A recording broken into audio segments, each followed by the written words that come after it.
Well, welcome, fans. I'm here once again, totally unrehearsed, unleashed with Alan Hinton as we're here at the Sounders' practice a couple days before their face-off against the Vancouver Whitecaps. Alan, welcome again. Well, thank you. It's nice to be here. Beautiful day in Seattle. Sounders are looking good in practice.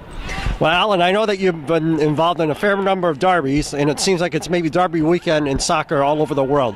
So maybe why don't we start off with your old team, the Vancouver Whitecaps, the Seattle Sounders that I know that you have a very, very warm heart in your place for and you work for them.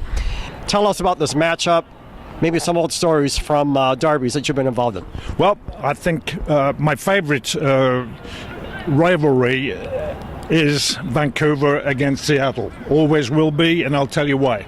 1978, I was assistant coach, player for the Whitecaps. We won the division, 30,000 average towards the end of the season.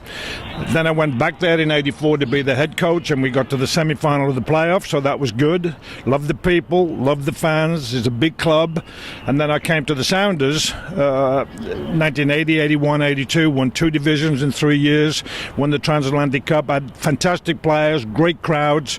So I love both the teams, but I'll be cheering for the Sounders.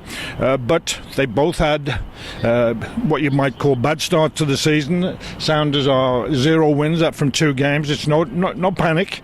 Whitecaps are 0 wins from 2 games, but in reality, one of the teams could be 0-3 after this weekend. You made some very controversial comments in the lead up to the MLS Cup last year about fans supporting Portland because it would be good for the Cascadia rivalry.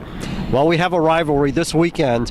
What do you think the pressure is on the Sounders as well as Vancouver to try to replicate Portland's success last year? Well, we know there's going to be a really good 40,000, maybe a slightly more than that crowd here.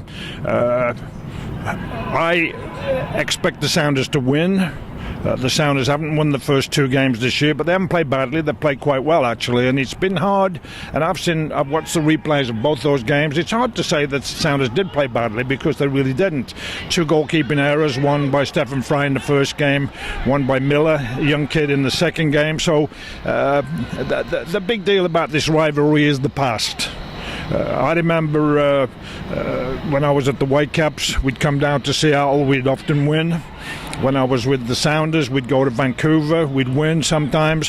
One story, we played up in Vancouver. Willie Johnson was the Scottish international left winger. He dropped his trousers at the end of the game to Bruce Rioch because he was protesting about Bruce because Bruce played for Scotland when in fact Bruce was born in England, and Willie never ever forgave him for that. It's been a great history for all the clubs. Cascadia is on fire. I will say this about Portland. Last year, for most of the year, Portland was a very ordinary team. They just hit their stride when it came to the playoffs, and they won it, which is very possible if you're in form at the playoff time. They're still an ordinary team this year for me. So sometimes if your name's on the trophy, I mean, don't forget they were 2 posts away from being knocked out. But when the bounce of the ball goes for you, just like you see all the time in the game, the bounce of the ball and the game of inches is what the game's all about after the coaches and the players have given everything they can. You mentioned the English Premier League season winding down, Alan, and you also mentioned Arsene Wenger at Arsenal, potentially maybe not coming back next year. I think Wenger's in trouble. I think he's tinkered too much, often too many times with his lineup. You're talking about that out of 3 trophies now. They cannot win the league, in my opinion. They're way out of it.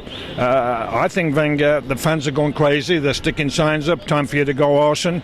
He's been a great servant to Arsenal. Maybe it is time for the change. I'm a fan of his, but he's been tinkering with the lineup too many times for me, and he doesn't know his best lineup even at this late stage. Last question, Alan. Yesterday, we saw an incredible match between Juventus as well as Bayern Munich. Juventus is up 2 goals. Bayern Munich comes back, 2 more goals in extra time to go on to the next round of the Champions League.